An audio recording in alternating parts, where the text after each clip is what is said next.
this is like the ideal type of daily grind that an artist would really kind of, a performer as yourself would really kind of want to it's pretty interesting, right? How, you know, within the last 2 years, since I worked at Heather James and I then quit and moved to the Bay Area, just kind of on a whim with no money, no place to stay, no job. Now, can you learn this in school? Is this something that's taught in the system? What are your thoughts on the educational system? Or your even experience? I love, for me, I love teaching kids the power of art, the confinement of the school system and how they cut arts funding and you know, the things that matter to the youth. It's a little bit discouraging. When I was in art school, it was all about that, learning how to do the picture perfect painting. I got to a point where all that concentration just kind of led into a lot of I was just uninspired all the time, you know.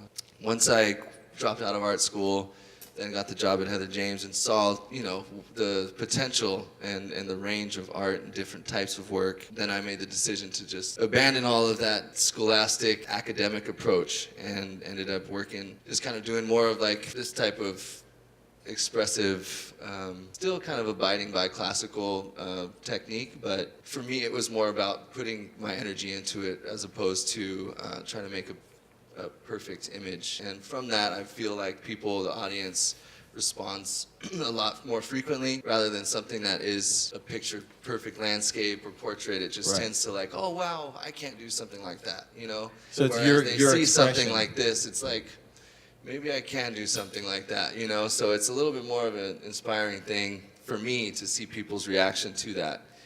But yeah.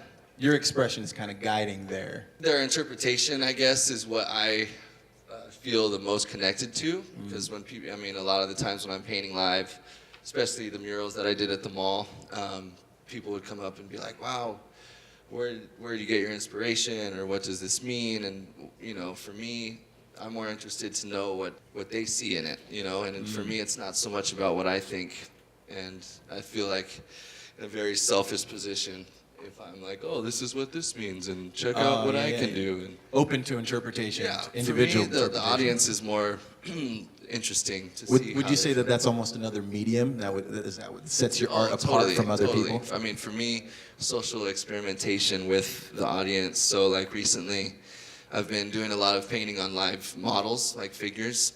So they would, you know, fully nude in the middle of the environment, painted head to toe, echoing the work that's displayed, so that they, when they interact around it, it's kind of like an extension of the work.